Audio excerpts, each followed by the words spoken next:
Welcome back, everybody. It's your time to EdUp on the EdUp Experience podcast, where we make education your business here at the Middle States Commission on Higher Education, MSCHE Annual 2023 Conference, or Annual Conference 2023 might be a better way to say it and make more sense.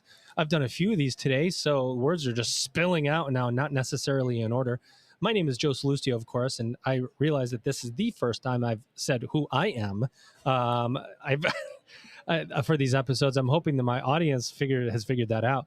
One person's voice who you will hear that you don't necessarily know, but if you've not heard of her before and you've heard her now, you will know exactly who she is, because it's this very high-pitched, just eloquent sounding, beautiful voice. It really is. Ladies and gentlemen, Deborah Solmore. She is the host of EdUp Legal. What's up? Not too much. See, look at that. It comes high up. pitched, no. But eloquent and beautiful, yes, I would agree. Eloquent and beautiful. Yeah, everything's and going full of data and lawyer information. Lawyer speak. Everything's going great. I'm having a great day with you, Joe. It's really been fun. Although I will note that my writer asked for a bowl of Reese's Pieces on my console, and I don't see them. If there were Reese's Pieces on this console, they would have been eaten long before you got here. And they'd be making noise every time you picked them up. By the way, I said high-pitched. That was the part of my intro that was not true. And for everybody that knows Deborah, which I've met her just for the first time in person, when she walked into this large room, she started talking to me from way across the other side. And I was like, I heard, Joe, so you made it. And I'm looking around going, there's nobody around my table. And then like across the room, there's Deborah walking towards me. So it was like you're having a conversation with me and I had no idea. Yes, except this room is enormous and there was no one in it at the time. So the sound just carried, but I get the point. Yes, my voice carries. It's not high pitched, but it is eloquent and beautiful. It is.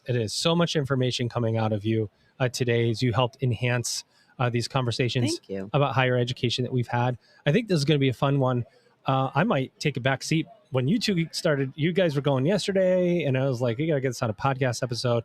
I wasn't fully engaging in your conversation because I was like, wow, this is very technical. And my brain was like, oh, what color should I color my painting with here? You know, I was kind of like on the outside of the conversation. But today we were over your head. Is that what you're trying to say? Bullseye. I'm not going to say that. Please don't hit my buttons for me, Deborah. Ladies and gentlemen. I have not been allowed to touch any of those buttons. Here he is. He is Dr. Joseph Levy. He is the Associate Vice Provost of Accreditation and Quality Improvement. Let me say that one more time. The Associate Vice President of Education and Quality Improvement. Holy crap! That's a long title, Joe. Well, thank you. Welcome to the microphone. Happy to be here. Joe, what's going on, man? How are you? How are things? Things are good. Things are busy. You're at Excelsior University. I left that part out after I said your title 3 times. Excelsior University in Albany. Based Albany, in New York. Yeah. And I'm physically located in Chicago, Illinois. I grew up in New York. I'm physically located in Chicago too, so that's great. See, look at this connection. Look at these connections, and we share the same first name. I mean, and you guys didn't even know each other, did you? We did not. No. And my daughter got her master's at the institution that you were at before Excelsior. National Louis University. That's great. Wow, look at that! Look at all this happening. And of course, Lori Williams, who you work with, who's the chief of staff, if I'm not mistaken, Correct. For the president of Excelsior University, used to be the president and CEO at NC Sarah. And I interviewed her on the podcast a long time ago. And I saw her for the first time and she was great. Yeah, no, we had been hoping to sit down together to tag team the interview, but she had to catch her flight. So, well, you know what? You got to get your flight. So tell us about Excelsior University. For those that don't know Excelsior, tell us a little bit about what you do and how you do it. Yeah, Excelsior is a pretty unique story. They actually started as a credit aggregator in the state of New York. The state of New York Board of Higher Ed said, you know what, we want to try and help people finish who have some degree or some college and no degree. And so the state system said, direct all of your students here and we'll try and use exams or we'll try and provide the necessary courses to help make you whole and finish. As you can imagine, that's a large undertaking, especially for many degrees and institutions. So over time, it quickly shifted out of that office and into Regents College. And then it went from Regents College to Excelsior College because we realized in addition to helping people finish, people could also start with us too. Yeah. And so we started offering our own degree programs. And then just this past year, we graduated up to Excelsior University. And so now we're really excited. We have our College of Liberal Arts and Sciences and our College of Nursing and Health Sciences. And we're excited to be offering degrees from the associate's level up to the master's level, and hopefully soon at the doctoral level now that we have that university status. Joe, a little not a well-known fact about you, which you and I came to know each other through a colleague named Joe Linhart, who I remember another Joe. Another Joe. It was a great conversation with the three of us. Like, hey, Joe, how are you? And we both answered, great. Joe, how are you? And then the other two would answer, great. But I can't remember why he introduced me to you, but there was some reason. And I found out quickly after we had been talking that you've been deep in the accreditation biz for a long time. In fact, at my role at Lindenwood University, I was tasked with starting Lindenwood Global, which was going to be our online offering. And I did a bunch of research with the Higher Learning Commission, where you were dealing with National Louis University for a while. And I found this document. It was like the HLC Innovation document. Innovation Zone. And I'm like, who are these people writing this thing? Because I got a lot of questions. And who do I see his name on that list? Joe Levy. And I went, wait a second. So then I called you for a bunch of advice, and I'm like, can I do this? Can I do that? Can I do this? Can I do that? And you're like, yeah, you do whatever the hell you want. No, you didn't say that. He never said that. But now you move to an institution with middle states. Are you transitioning that knowledge? Are you getting back involved now with a new accreditor and kind of the similarities, differences? Like, what do you... Yeah, it's been really interesting. I was really excited to come to the conference since this is my first Middle States conference, and I've been working with Middle State. I've previously, from a consulting perspective, helped institutions that were doing accreditation or they needed to gear up their assessment efforts for accreditation reports. But now overseeing and being the ALO specifically for a Middle States institution, learning a lot. I mean, across all accreditors, there's certainly similarities. Accreditation. There's certainly similarities in common core themes. It's really just a matter of which standards belong to what, as well as differences in leniency and specificity around certain things. And one thing that I'm trying to unlearn are, the memorization I have of HLC standards and policies and trying to apply that here. Although it still is serving me well in terms of being able to think of, well, that was a very important component that was often overlooked. So I want to find out where that's couched here and make sure people aren't overlooking or missing that here. Is it like a puzzle? Is this like a puzzle you have to put together of what goes where and how this relates to that? I think most people outside who aren't studying accreditation just think it's this pages and pages of these rules I have to follow, and there's no movement, and I just got to be a rule follower, and don't put me in a box, Joe. Well, don't do that to me. The good news, and this is how I approach accreditation, is if you're doing good work with students at the center and students' best interests in mind, and you keep good documentation, you're going to take care of 90% of any accreditation or regulation component. So I try and preach that first and foremost, and then remind people. And yes, having our bylaws helps with this, and having this helps answer that standard or evidence that piece. But I think the other thing to think about with accreditation, especially middle states, where they can be a big ally, is with all the Department of Ed regulations going on, because there's only so much of a voice an individual, an educator, or an institution can have.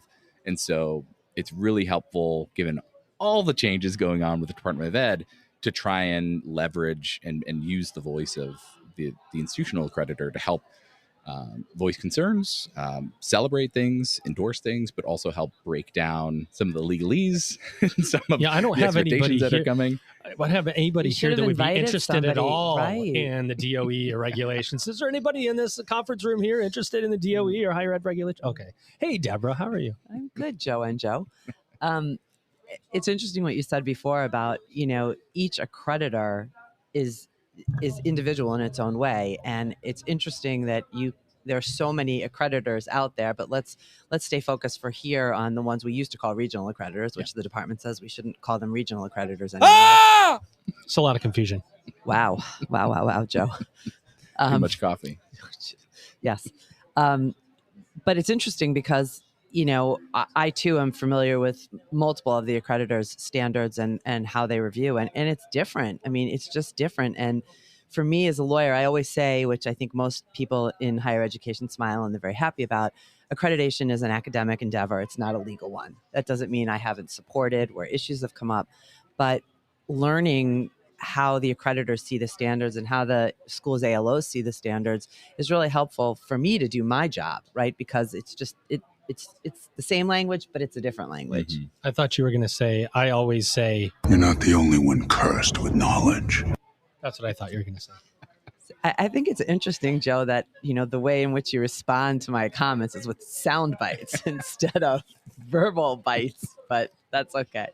Someone wants to hear me talk. Go ahead. It's all good, Joe. It's all good. You got to stay on your game. I get to take you off your game. You do. I was fortunate enough. The institutions that I used to support were WASC accredited. And so I tried to get involved in I wanted to be a WASC site reviewer because I really wanted to understand how accreditation works. And so I did my first site review. Wow, they're a lot of work. Yeah. And now I'm on my second site team. And it's just, it's fascinating to get to see the institution from that perspective. Yeah. When I was asked why I wanted to do it, I said, I just want to learn, right? Continuous. I'm a nerd. I admit it. I'm a nerd. Well, I would say, going back to your question about it being a puzzle, it's also, imagine a puzzle that you're putting together that just as you're getting the final piece put in, there are pieces around the edges that are coming apart and moving, because what we can't do is just rely on going through our mid-year review or our mid-cycle review or even our 10-year reaffirmation, because I've worked at many institutions. I've been at many institutions who will get a clean bill of health from their accreditor, no recommendations.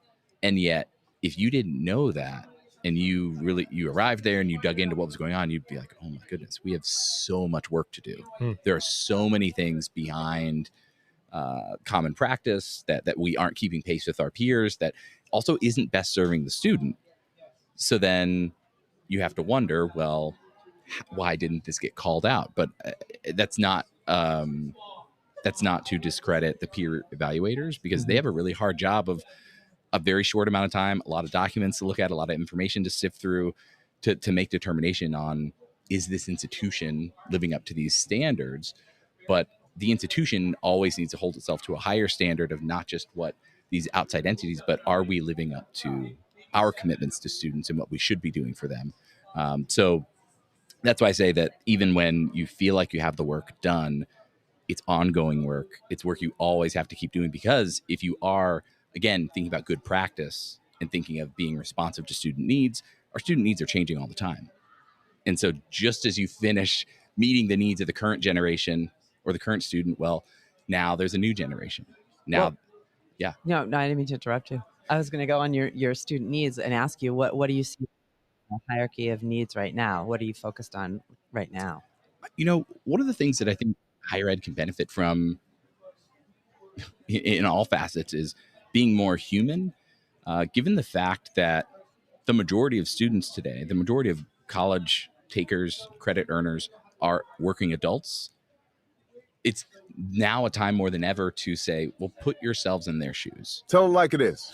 I mean, I think especially about things like surveys, learning outcomes, and things that are important to accreditors, important to data collection that maybe our students may not care about. I say, well, how would you feel, right? How do you feel when you get an email that says, we value your feedback, right? How do you feel when you see a document with a bunch of standards on it? Do you immediately dive in, or are you waiting for somebody else to chime in and explain it to you? Otherwise, you assume this probably doesn't pertain to me, right? So I say, well, our students are the same. If we're not stopping to explain and unpack what's in the syllabus beyond this is what's required when, how are they supposed to know? How are they supposed to value those things? And so examples like that, where if we just treat students as fellow humans and have that empathy, we'll better understand their needs. We'll better understand flexibility for deadlines, for timelines. We'll better understand their needs, whether it's in person, online, needing to fluctuate between both, as well as trying to make sure that we're providing information in multiple modalities and multiple mechanisms. It's not enough to just say, oh, it's on our website, right? That's passive. And maybe that's good for some people, but we also need the active and the dynamic engagement as well, and trying to do all that at once, and that's a lot. And but we need to at least try if we're going to try and reach all students. What's really interesting about assessment, accreditation, law, is you take into context the way a higher ed institution needs to operate today. You talk about students and flexibility and being dynamic and agility.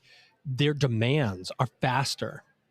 And so the institution has to then decide if it can move as fast as the student moves. Mm-hmm. Yet there is a part of what we do in higher ed that doesn't move as fast as I think the consumer, the student would like it to. They probably don't understand. So but if you're selling a product on Amazon and you want to sell it faster, you just sell it faster. Right. You don't have to worry about these other things. Is there a balance to be maintained? This can almost be a question for you too, Deborah, to being the naysayer / slow mover versus the, hey, we want to make sure the institution is positioned right. Like there's a approach that you must maintain there's a fine line, right? Like that you walk between being did anybody consider accreditation or legal in this one versus how can we help with accreditation and legal get to the point we want to get to as an institution? Because some folks will look at it negatively. Yeah. I think, one of the things is that, and accreditors, Deborah, to your point, that different accreditors are doing different things. So the style can look different. But the one thing I appreciate in the accreditation space is they're recognizing that we need to create these different pathways, right? Like if an institution is in good standing and has no demerits or no concerns, then we should give them a bit more leeway to pilot and innovate and do things that are attempting to keep up with the market, right? The reality is the typical processes to get a new program approved, a new location, a new modality, a new type of credential, it takes months. And to your point about Amazon and people want those now. Employers want that now. Employers that have this need to upskill their people or to try and find new pathways for them to advance in their careers need solutions now. And so when they go to higher ed and higher ed says, we can do that for you. 3 years. It's going to take 2 years. or even in the fast, like 9 months. Like, well, that's too slow. We already sold to 100,000 consumers in 9 months. Right. So I think that Joe and I originally met because Joe was going to be on a panel that I was moderating, and we talked about higher education as a business. Right? That was one of the topics that we talked about. And so, the Amazon example is a really good one. For me, I find that at least in the accreditation space, it was once explained to me as accreditation is the what, not necessarily the how. And so you have, I think, a lot more leeway as an institution when you're talking about accreditation issues about how do you comply with the standards? How do you get there? And there might not be one right answer among accreditors. There might not be one right answer among institutions. Where when you look at the legal, particularly the Department of Education, those are the what and the how, and they're much more rigid. And I just did 2 podcast episodes on my EdUp Legal about the new DOE suite of regulations that came out in October that go into effect in July. And when you have this conversation about we need to innovate, we need to move, we need to be constantly thinking of things to do, my head is spinning saying, yes, but do you know how many things you need to start doing right now if you're going to be ready to be in compliance with these regulations? Yeah. And Title IX is just around the corner. We don't know when it's coming, but soon. And there's just so much that slows it down. You're exactly right. And you can't just say, right now I need to innovate, and next week I'll think about the compliance with all of these regulations and standards. Well, and going back, tying an earlier question to this one. Spoken like an accreditation guru. You ask about meeting student needs and what are student needs. I would say ask about that. Which students? So if you're talking about future students, then that's where the innovation, that's where the new product, that's where the thinking for the future comes in.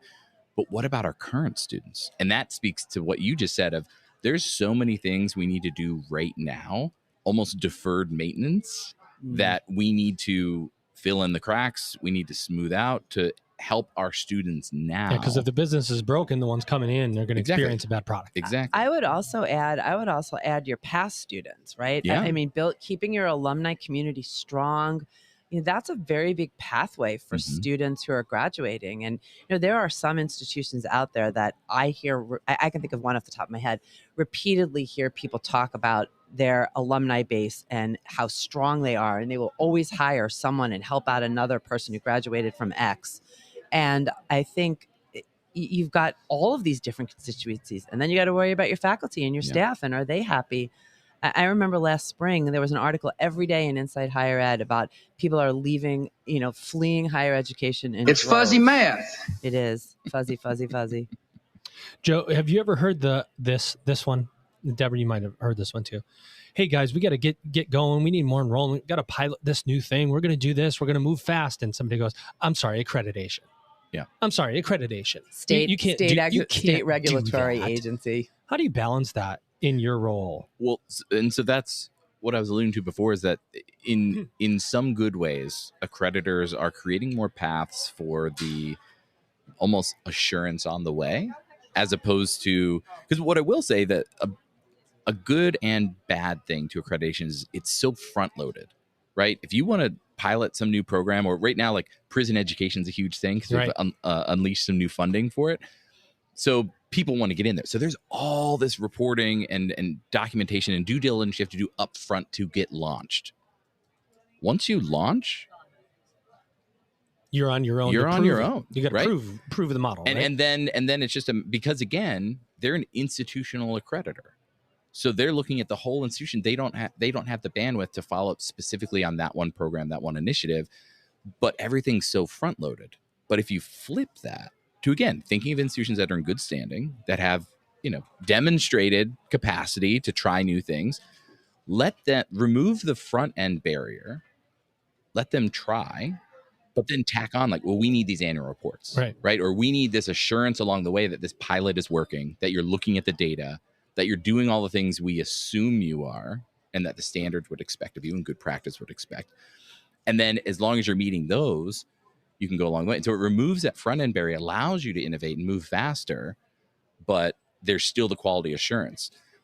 But that then is still only for where it exists, isolated to those colleges in good standing. And a lot of the colleges that are really trying to experiment maybe aren't in good standing because they're in financial trouble. And so they really need to throw a Hail Mary here, but they don't have that time and space to do it. And I think it's a tough balance. To your point about institutions that have had financial struggles and may not be in good standing, a series, particularly here on the East Coast, a series of, high profile collapses have put the accreditors on, I don't want to say on the defense in a negative way, but have sort of put a spotlight on the accreditors that might not have been there before. And, there are people that say, they should be doing more. They're not watching enough. They're not. And there are others that are saying, well, what do you mean? How much can they watch? Right. How? Yeah. It's not good for an accreditor to have a school close.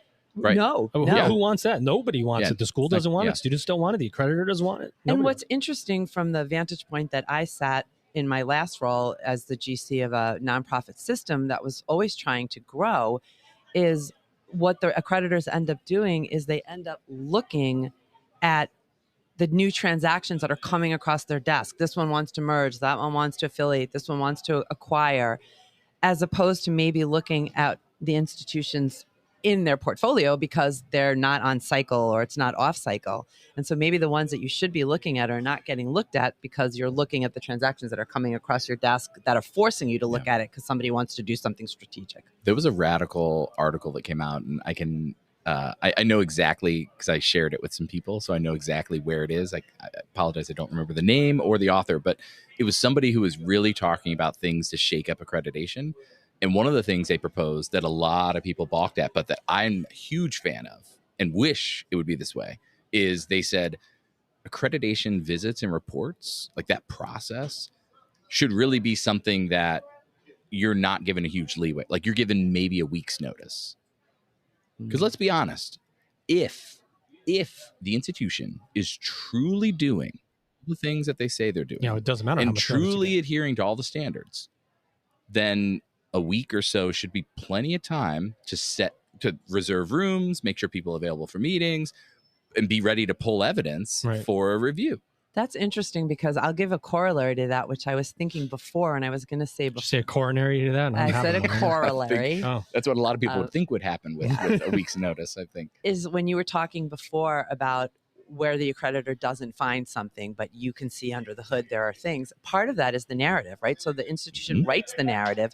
It's somewhat akin to trustee meetings and board of director meetings. The narrative that they're given at the meeting is prepared by the management that tells them what they want to tell them. And so I think that's another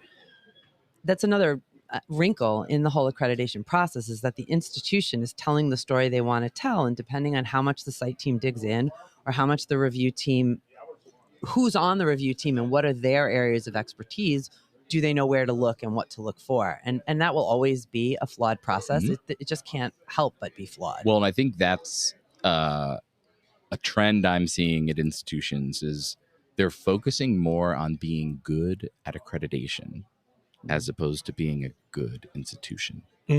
Wow. Soak up that baby for a minute. That's prophetic. And so they Not will... Prophetic. Wax poetic. I think Wax is what you poetic. meant. They will invest. They will hire consultants. They will hire people leading up to the cycle. They'll do mock visits. They'll do mock visits. They'll do all of these things to make themselves look as good as possible. To your point, to craft this leading narrative, to paint this picture so that when the people come on site and ask questions, they already have in their head like the story that was told to them. They'll do prep. They'll give out fact sheets, right? Or talking points. They will go through all that work, but then they won't take meeting minutes, or they won't follow up on the report to see if the action items were actually done. Like, it's misplaced energy for short-term gains. I mean, in their head, it's a long-term gain because if they get good accreditation, it's 10, that's 10 years. Yeah, right. But if you instill those good practices of taking minutes, following up of action items being done, and using data, that's going to pay off in dividends. So every once in a Everywhere. while, I think you meet people and you think to yourself, they're doing what they should be doing. They're in the right role, and you are absolutely doing what you should be doing and in the right role. I mean, your approach, your attitude, your thoughts, they're just really refreshing. I mean, thank you. You see the process for what it is, and you're looking in all the right places. I've been waiting for a full day to get a compliment from Deborah. She gave one to you straight away on this podcast. Ladies and gentlemen, I said earlier that I was learning so much from you. I know you did. Joe, this has been incredible. Thank you for your insight. I'm hoping you're having a good conference. You having a good conference? Yeah, it's going great. That's awesome. Well, I'm really happy to have met you in person, get you on the podcast because we've been talking about this for a while. A twofer. Right? Three first since I met Deborah. Yeah, yes. Can't get any better than that. Ladies and gentlemen, you know Deborah Solmore. She's the host of EdUp Legal. And my guest, he is your guest today. He's got the longest title in the history of the world, but I'm going to try to get it out. He's Dr. Joe Levy. He is the Associate Vice Provost of Accreditation and Quality Improvement at Excelsior University. Joe, thanks for being on the podcast. Thanks for having me. Thanks for joining us. Ladies and gentlemen, you've just EdUp'd.